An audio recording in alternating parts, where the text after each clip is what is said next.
నా తల్లి ఇక్కడ ఉంది. నా తల్లి లాంటిది, నా అక్క లాంటిది. మీ అందరికీ చెప్తా ఉన్నా, బ్రహ్మాండమైన మెజారిటీతో మా అక్కను, నా తల్లిని గెలిపించండి. మీ అందరికీ మీ బిడ్డ మాటిస్తా ఉన్నాడు. నా అక్కను డిప్యూటీ సీఎంగా చేసి ఈ పిఠాపురానికి పంపిస్తానని చెప్తా ఉన్నా. మీకోసం పంపిస్తా, మీ అభివృద్ధి కోసం పంపిస్తా, మీకు మంచి చేయడం కోసం పంపిస్తా. అక్కడ కనిపించండి. మీ బిడ్డ మాటిస్తా ఉన్నాడు.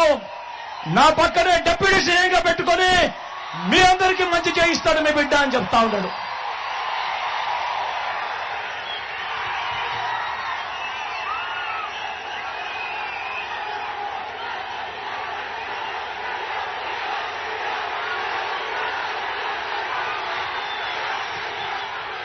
చివరిగా మీ అందరికీ కూడా ఒక్కటే ఒక మాట